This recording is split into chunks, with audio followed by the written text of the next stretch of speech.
अब खबर है ब्रह्मपुरी तहसील से, जहां ब्रह्मपुरी नगर परिषद की ओर से अतिक्रमण हटाओ मुहिम चलाई जा रही है, जिसको लेकर अनेक छोटे व्यवसायियों में रोष का वातावरण देखा जा रहा है। तो आइए जानते हैं इस मौके पर इन छोटे व्यवसायियों ने और किन किन कारणों से अपना आक्रोश व्यक्त किया।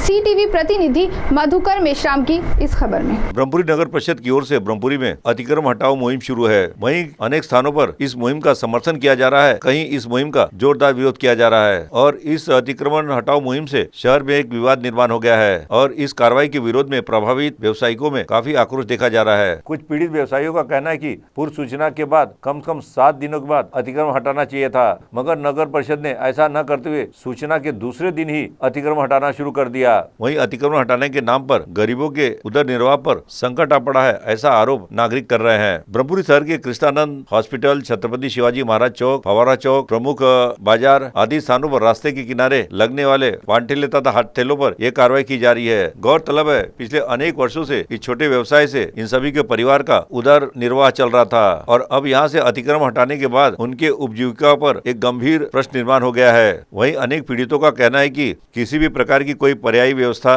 या पुनर्वसन योजना न देते हुए यह मुहिम चलाई जा रही है, जिसको लेकर रोष देखा जा रहा है। वहीं कुछ नागरिकों ने इस मुहिम को समर्थन देते हुए कहा कि शहर की यातायात व्यवस्था को सुचारू रूप से चलाने के लिए और सार्वजनिक स्थानों को खुला करने के लिए इस प्रकार की कार्रवाई की सख्त आवश्यकता थी और इस मुहिम के साथ ही व्यवसायिकों के लिए पर्यायी व्यवस्था उपलब्ध करके देने की मांग, साथ ही पुनर्वसन के लिए योग्य योजना चलाने की मांग भी की जा रही है। मगर वही अतिक्रमण हटाओ मुहिम के दौरान अचानक मुख्य रास्ते पर पड़े एक गड्ढे में एक चौपहिया वाहन फंस गई, जिसको बड़ी मुश्किल से निकाला गया और रास्ते पर पड़े इस गड्ढे को लेकर भी तमाम तरह के सवाल नागरिक कर रहे हैं। CTV के लिए हमारे प्रतिनिधि मधुकर मेश्राम की रिपोर्ट।